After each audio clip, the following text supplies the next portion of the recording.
Good morning. Before I get into this, I just want to say a quick note about the last two sermons from Ed and Thomas. They're both wonderful messages. I did some analysis of the messages and found that they totaled an average of 3.7 syllables per word across both sermons. I don't want to disappoint, but today I'm aiming for more like 1.8 syllables per word. So hopefully it should be a nice bridge into next week's children's pageant. So as I was preparing for today's talk, I actually had a really hard time getting my head and my heart into the task. I've been really worn down lately, just feeling not well, barely kind of staying afloat, not feeling a tremendous amount of joy. My work's been very tough. The challenges feel insurmountable. The gears of the system seem to churn without question or consideration. And I've often been left feeling wildly ineffective in meeting my most basic aspiration of helping people. So to prepare for talking today, I needed to dedicate a good amount of time to think about joy, when I felt it, where it goes when I'm not feeling it. I got thinking about Margaret Huntsberger's short reflection on hope back at First Advent. She shared that metaphor of the candle representing hope. That when you're in a bright room or standing out in the sunshine, you don't really notice the flame, and the flame doesn't necessarily do anything to brighten the space. But the more you find yourself in darkness, the more powerful and important the flame becomes. I hadn't heard the metaphor, and as I thought about it and I thought about joy, I wondered how joy and hope might be intertwined. And I got to thinking that maybe joy is like the wick of that candle. It's not the thing we need to see all of the time. We need to know that it's there so that we can have confidence in the flame. So getting ready for this talk, I went looking for some wisdom, went trying to read some things about joy. And I recalled a lot of books from the 90s and 2000s, books with titles like, with basic technical instructions and background information about a lot of different topics. Books like The Idiot's Guide to Windows 95, and The Complete Idiot's Guide to Y2K, and The Complete Idiot's Guide to all sorts of things. And you can find, if you go online right now, you can actually find about hundreds of these Complete Idiot Guides for just about any topic. I looked online, I found Complete Idiot's Guides to tarot, Complete Idiot's Guide to pirates, to amazing sex, to alchemy, to the Beatles, to veganism, to the Bible, to fondues and hot pots, and of course the quintessential Complete Idiot's Guide to beanie babies. And I wondered what the Complete Idiot's Guide to Joy might say, but alas, it's yet to be written. So I pretended that the book existed. And the Complete Idiot's Guide to Joy, and I asked a friend of mine to make a cover for what the book might look like. And I imagined what might be inside the book. And I thought that inside the book there might be something about the nature of joy. There might be some powerful quotes about joy from big thinkers.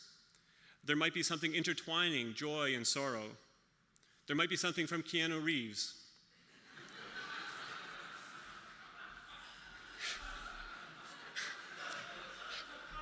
Maybe that's too much for one book.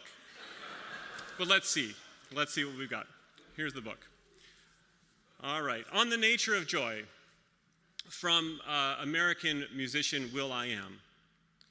If you are a chef, no matter how good a chef you are, it's not good cooking for yourself. The joy in cooking is for others. It's the same with music. From American author Marianne Williamson.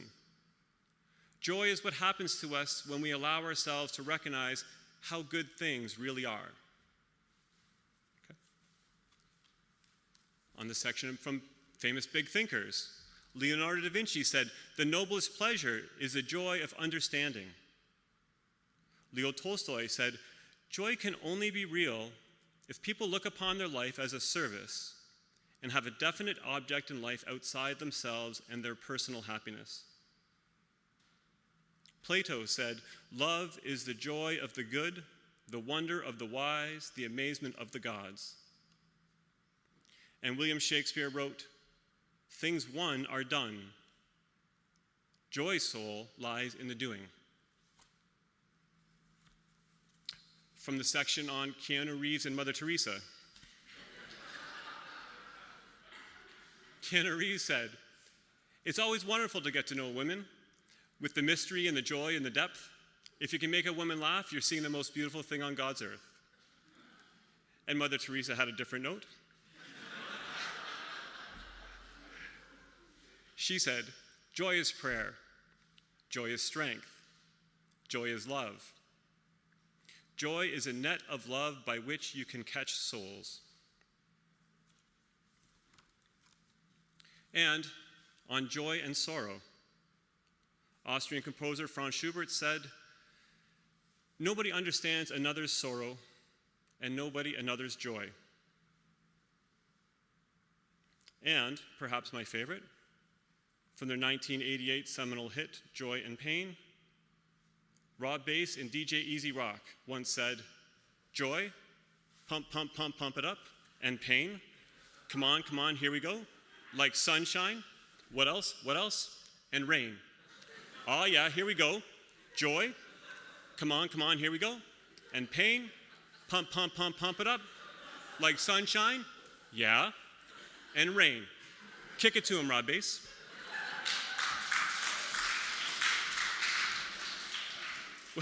Was that the first Rob Bass quote from up here? I'm not sure. We'd have to ask the people from Olivet to be certain. So not to diminish the poignancy of Rob Bass and DJ Easy Rock in 1988, but here's a bit of a different passage on joy and sorrow from Khalil Gibran and the Prophet from 1923. "Then a woman said, 'Speak to us of joy and sorrow.' And he answered, 'Your joy is your sorrow unmasked, and the selfsame well from which your laughter rises was oftentimes filled with your tears. And how else can it be? The deeper that sorrow carves into your being, the more joy you can contain. Is not the cup that holds your wine the very cup that was burned in the potter's oven? And is not the lute that soothes your spirit the very wood that was hollowed with knives? When you are joyous, look deep into your heart, and you shall find that it is only that which has given you sorrow that is giving you joy. When you are sorrowful, look again in your heart, and you shall see that in truth you are weeping for that which has been your delight. Some of you say, 'Joy is greater than sorrow,' and others say, 'Nay, sorrow is the greater.' But I say to you, they are inseparable. They come together. And when one sits alone with you at your board, remember that the other is asleep upon your bed. Verily, you are suspended like scales between your sorrow and your joy. Only when you are empty are you at standstill and balanced. When the treasure keeper lifts you to weigh his gold and silver, needs must your joy or your sorrow rise or fall."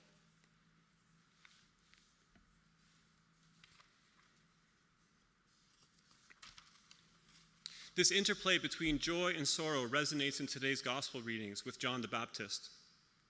The story starts with John in prison, the same prison where he would be beheaded. Here's John sending his disciples to ask Jesus if he was the one who was to come. It's a curious question coming from John. John, who leapt for joy in his mother's womb when a pregnant Mary greeted Elizabeth. John, who would have known Jesus as a boy. John, who in Matthew 3:14 told Jesus, "I need to be baptized by you," and who in Matthew 3:17 heard a voice from heaven say, "This is my son, my beloved, with whom I'm well pleased." And this is the John who, even after hearing what Jesus was doing, still needed to send his disciples to ask Jesus if he was the one who was to come. Are you the one who is to come, or are we to wait for another? We don't know why John sent the disciples. Some commentators say that John likely had no doubts at all about Jesus, but instead sent the disciples for their own good rather than for his. Other commentators note that John was human. And as humans, we can all have doubts and questions when we are faced with difficult circumstances, like being imprisoned as John was. One way or the other, it's easy to imagine John's sorrow, sitting in prison, removed from witnessing Jesus himself, unable to speak directly with Jesus. And it's powerful to think about how Jesus' response would have impacted him when he heard it. And what message did Jesus send to John to reassure him? He referenced the prophet Isaiah, who'd written stories of sorrow and joy 700 years earlier. Matthew doesn't tell us what happens when or even if John's disciples bring word back from Jesus, but it's comforting to think of what his reaction might have been. That gift of reassurance, knowing that God's reign on earth was here and that God's work on earth was to heal, to love, to give hope. Can you imagine the relief and joy in knowing God that John would have had when his disciples brought back words from the prophet Isaiah?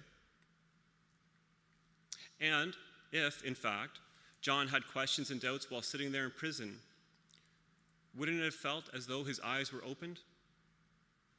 As though hearing from and knowing Jesus would have made his spirit leap like a deer? None of us are in literal prison right now, although I suppose I don't know for sure about the people on Zoom. But many of us still struggle with doubt or grief or sorrow, or we struggle with mental health challenges, or our spirits feel worn by the grind of daily life. Just like John, we doubt. Sometimes we question. But our gospel reading today assures us that if John, who according to Jesus has risen higher than any human, could question even after knowing Jesus intimately and witnessing his blessing directly, then of course we can doubt, and of course we can question. If John can do it, so can I. Or maybe, so should I. Maybe it's not just okay, but an essential part of our human condition to question and struggle. And maybe it's okay to accept that, because Jesus is telling us that he came to give us sight, to heal us, to cleanse us. We aren't finished with doubt, and we aren't finished with sorrow, because we aren't finished with being human. But joy is still here, even if we don't sense it in every moment. Go and tell John what you hear and see. The blind shall receive their sight, the lame walk, the lepers are cleansed, the deaf hear, the dead are raised, and the poor have good news brought to them. This direct reference to Isaiah's 700-year-old prophecy would have given John comfort and joy. Isaiah 35 is a beautiful, hopeful, joyful passage. The joy is in God. Everlasting joy shall be upon their heads. They shall obtain joy and gladness, and sorrow and sighing shall flee away. It's beautiful. This interplay between joy and sorrow is powerful, wildly human. To understand a bit better, let's look at the context of Isaiah 35. The prophet Isaiah lived in Judah, Jerusalem in particular, in the early 8th century BC. This was not a calm and peaceful time to live in Judah. The Assyrians had already pressed and captured Samaria, the capital of Israel, in Isaiah's lifetime, and they were exerting constant pressure to overtake Jerusalem. In fact, Isaiah 36 begins with the king of Assyria capturing all of the fortified cities of Judah. Isaiah 35 is written in this context of constant struggle and concern. And it's also presented immediately after Isaiah 34, which describes God's judgment on the nations, in particular on Judah's neighbor, Edom.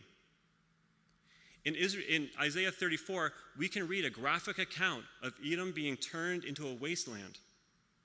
It's a sorrowful story. That's the prerequisite to Isaiah 35, where the wilderness and wasteland shall be glad, the desert shall rejoice and blossom. So Matthew's story about John's doubt leads us to Jesus referencing Isaiah 35, which speaks of joy and gladness on earth, but it is bracketed by sorrow and struggle. Happiness is an emotion that's fleeting. It comes and goes. The joy that Isaiah is talking about is everlasting. It's the joy that can only come from God. When I think back to times of joy, I realize they fuel hope. But the moments when I sense joy, are just glimpses of the greater eternal joy that Isaiah is referencing. Those moments of sensing true joy are glimpses of God at work in our lives.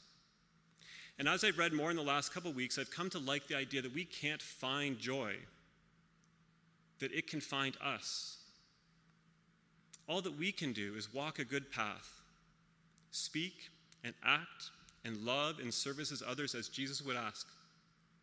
And joy will find us as we encounter situations where we can see what God is about.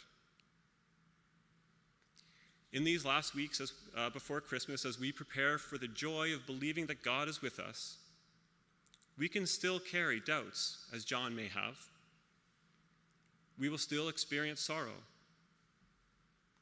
For some of us, glimpses of joy in connection with family, in renewing of traditions, in giving and receiving, in seeing a child's wonderment, will come easily this season. For others, those glimpses of joy may feel elusive and hidden behind the pain of loss, the uncertainty and discomfort of illness, the fog of depression or anxiety, or the sorrow of broken relationships. Joy and sorrow, they come together. And God holds us in all of this. God, who has cleared a high way for us, a holy way for God's people, where no traveler, not even fools, shall go astray. As James said in his letter, you must also be patient. Strengthen your hearts, for the coming of the Lord is near.